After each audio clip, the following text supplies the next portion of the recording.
يوم يبعثون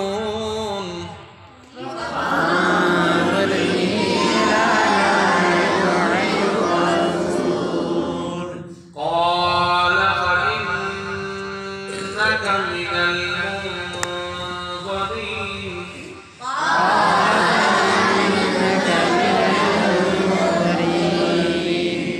إلى يوم الوقت المعلوم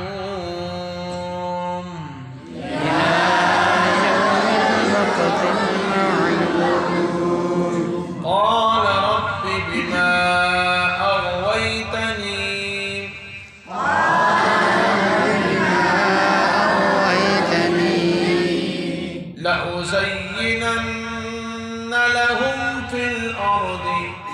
لأزينن لهم في الأرض ولأغوينهم أجمعين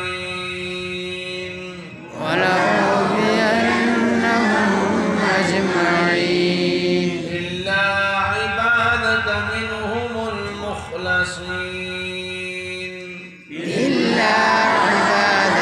منهم المخلصين صدق الله العظيم صدق الله إن الله وملائكته يصلون على النبي يا أيها الذين آمنوا صلوا عليه وسلموا تسليما اللهم صل على سيدنا محمد وعلى آل سيدنا محمد وبارك وسلم عليه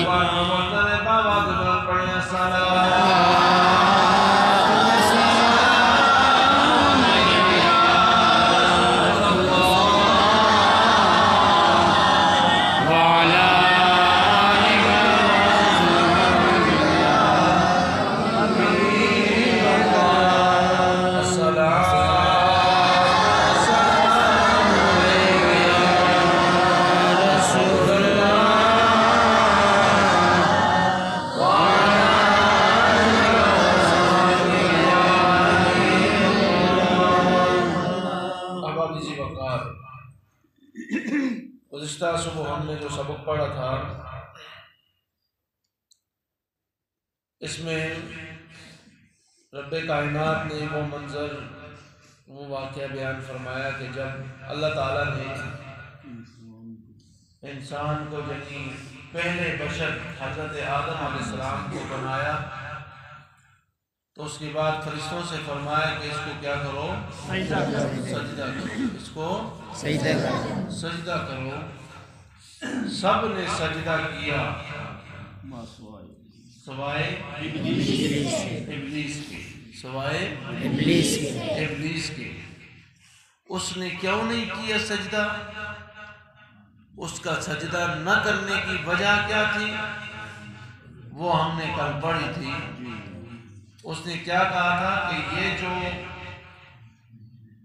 بشر ہے مجھے ذہن نہیں دیتا کہ میں اس کو سجدہ کروں کہ جو بجتی ہوئی بجنے والی مٹی سے پیدا کیا گیا ہو بدبودار سیاہ مٹی سے جس کو بنایا گیا ہو انسان کو بجنے والی اور بدبودار سیاہ مٹی سے بنایا شیطان نے کہا کہ میں اس کو سجدہ نہیں کروں گا تو رب کائنات نے کیا فرمایا کل جو ہم نے پڑھا تھا اللہ نے فرمایا فخرج منہا فإنک رجیم تو نے میری بات نہیں سنی میرے نبی کی تعظیم نہ کی تو جا تو مردود ہو گیا کیا ہو گیا کیا ہو گیا مردود ہو گیا اور قیامت تک تجھ پر لعنتیں برستی رہی وَإِنَّ عَلَيْكَ اللَّعْنَةَ إِلَى يَوْمِ الدِّينِ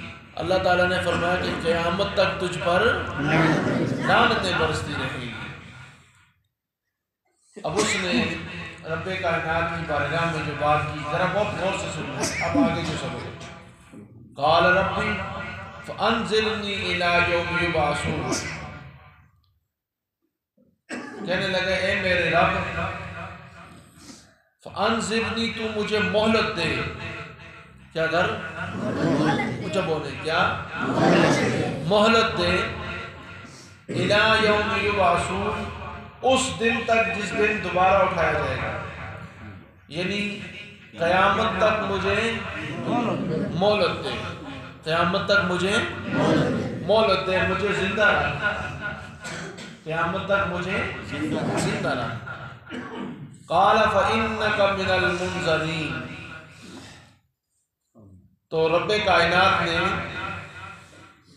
فرمایا فإنک من المنظرین، جا تو ان میں سے ہے جن کو مہلت دی گئی.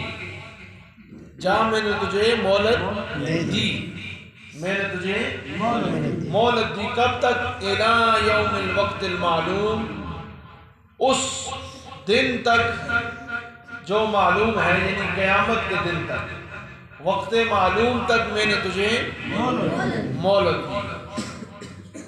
اس نے مہلت مانگی، اللہ تعالیٰ نے فوراً اس کو مہلت دے دی. اب یہ دیکھیں اس نے رب کی بارگاہ میں کیا بات کہی، میرے اور آپ کے سمجھنے کے لیے کافی ہے. اگر یہ پڑھ کر بھی اس کے بعد ہم شیطان والے کام کریں تو پھر ہم بہت ناداں ہیں، بے وقوف ہیں. اس نے کیا کہا؟ اللہ کی بارگاہ میں سب سے پہلے جس نے کیا بات کی، اس نے کہا قال رب، کہنے لگا اے رب بما اغویتنی لأزینن لہم فی الارض. فرمایا کہ مجھے تیری قسم ہے، مجھے تیری. اب اس نے قسم اٹھائی کہ تو نے مجھے گمراہ جو کیے ہے نا، مجھے تو نے مردود کر دیا، مجھے اپنے دربار سے نکال دیا، مجھے قسم ہے لأزینن لہم فی الارض، میں برے کام لوگوں کے سامنے اچھے کر کے لاؤں گا. کام برا ہوگا لیکن لوگوں کی نظروں میں وہ سمجھیں گے کہ یہ اچھا کام ہے. وہ کیا ہے؟ چھوٹی سی بات، جس طرح غیبت. غیبت بہت بڑا گناہ ہے، غیبت بہت بڑا گناہ ہے، لیکن جب ہم کر رہے ہوتے ہیں تو اس طرح لگتا ہے کہ ہم ٹھیک کر رہے ہیں، ہم اچھا کام کر رہے ہیں. یہ کرنی چاہیے، اور زبان کی لذت بنتی ہے، ذہن کی لذت بنتی ہے، مجلس کی لذت بنتی ہے، سرور بنتا ہے مجلس میں جب تک کسی کی غیبت نہ کی جائے. حالانکہ یہ کیا ہے؟ بہت بڑا گناہ. کیا ہے؟ بہت بڑا گناہ ہے. تو اس نے کہا کہ میں گناہ کو سنوار کر، سونا کر کے، سجا کر لوگوں کے سامنے پیش کروں گا. اب لوگوں کو گناہ لگے گا ہی، وہ کہیں گے کہ ہم اچھا کام کر رہے ہیں، حالانکہ وہ اچھا نہیں ہوگا. وَلَأُغْوِيَنَّهُمْ أَجْمَعِينَ، اور میں ضرور انہیں گمراہ کروں گا.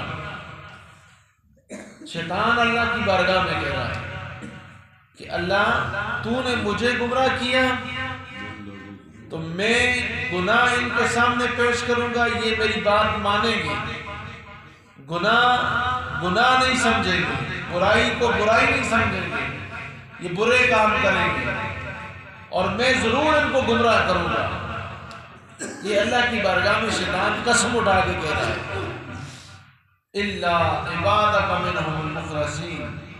لیکن اس کو بھی طاقت کا پتہ ہے نا، اس نے بھی کہا ہاں میں گمراہ ان کو کروں گا جو للو پنجو ہوں گے، جو بدھو ہوں گے، جن کو کسی چیز کا پتہ نہیں ہوگا، ان کو میں گمراہ کروں گا. اللہ جو تیرے مخلص ہیں ان کو میں گمراہ نہیں کر سکوں گا. کیا؟ جو تیرے نیک لوگ ہیں، مخلص لوگ ہیں، میں ان کو گمراہ نہیں کر سکوں گا. یعنی شیطان ان مخلص لوگوں کی طاقت سے شیطان بھی ڈرتا ہے.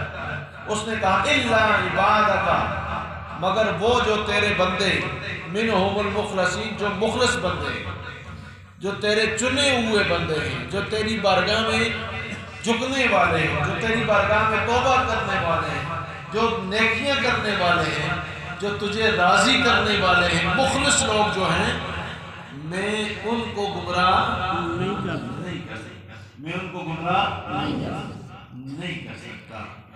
یہ شیطان نے اس وقت کہا۔ اب یہ دیکھیں، سوال پیدا ہوتا ہے کہ جب شیطان نے یہ بات کہی تو پھر اللہ تعالیٰ اس کو مار دیتا، گناہ کی طاقت ہی پیدا نہ ہوتی، ہم نیکی ہی کرتے رہتے۔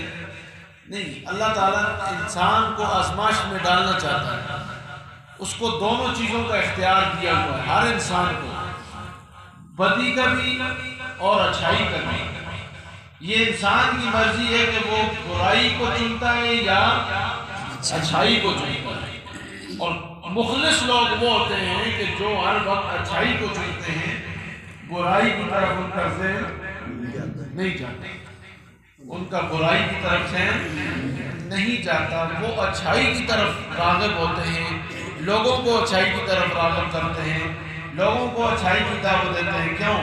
فرمایا کنتم خیر امۃ اخرجت للناس تأمرون بالمعروف وتنہون عن المنکر۔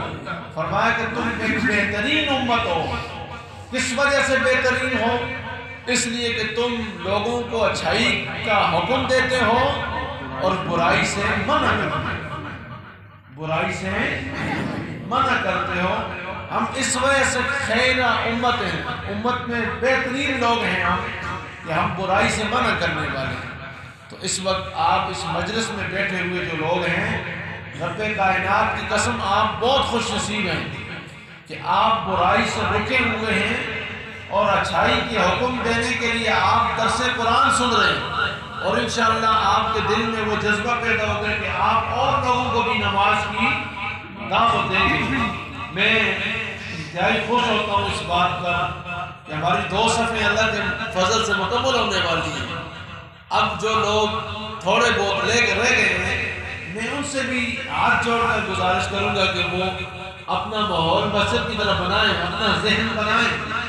جو گھروں میں تو پڑھتے ہیں لیکن مسجد میں آنے کی انہیں توفیق نہیں ہوتی، ان چھوٹے چھوٹے معصوم بچوں کو دیکھ کر ہی ان کو خیال آ جائے ان کی طاقت سے، ان کی طاقت زیادہ ہے، وہ جوانیاں ہیں، وہ بڑی عمر ہے، ان کو چاہیے کہ وہ یہ جتنی سردی وہ برداشت کر سکتے ہیں، بچے تو نہیں کر سکتے نا، لیکن بچے دین کو سمجھتے ہیں اور یہ دیکھیں دین کی خاطر یہ آ رہے ہیں۔ اللہ تعالیٰ ان کو سلامتی نصیب فرمائے۔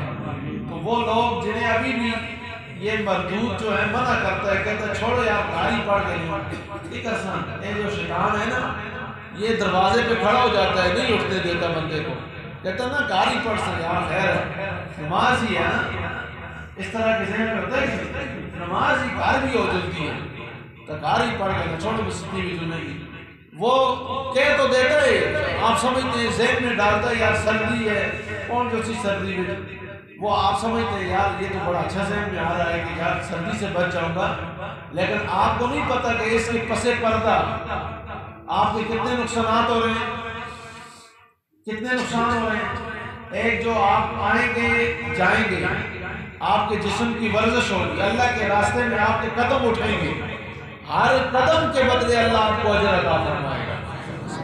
اونچا بول رہے ہیں، ہر قدم کے بدلے۔ ایک تو شیطان نے آپ کو جو ذہن میں آیا نا کہ گاڑی پڑھ کے نا، گاڑی پڑھ لیتے ہیں، آپ نے تو اس کی سن لی، لیکن نقصان کیا ہوا کہ آپ ایک ایک قدم کی نیکیوں سے محروم ہو گئے۔ کیا ہو گئے؟ نیکیوں سے محروم ہو گئے۔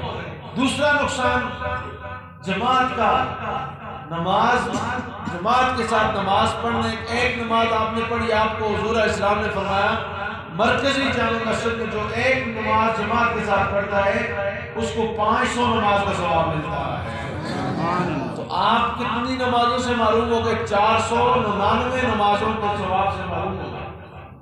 499 نمازوں کے سے کیا ہو گئے؟ محروم ہو گئے۔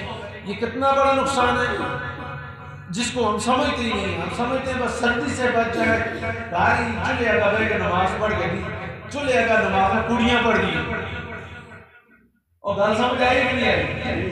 کار چلے گا نماز کڑیاں پڑھتی ہیں، مرد مسجدوں میں پڑھتے ہیں. جو مرد ہوتے ہیں وہ بولو میں یار پریشانی کیا ہوتی ہے جس میں گل کی تھی مرد نہ کر سکتے کیا پریشان ہوتے ہیں. چلیے کا نمازہ کون پڑھتی ہیں؟ عورتیں پڑھتی ہیں. وہ ان کا کام ہے، ان کے لیے ڈیوٹی ہے کہ آپ گھروں میں نماز پڑھو. مردوں کے لیے مسجدیں بنی اور مرد جو ہوتے ہیں وہ اٹھ کے مسجد کی طرف آتے ہیں. اللہ تعالی ہمیں ہدایت کا نور نصیب فرمائے. آمین.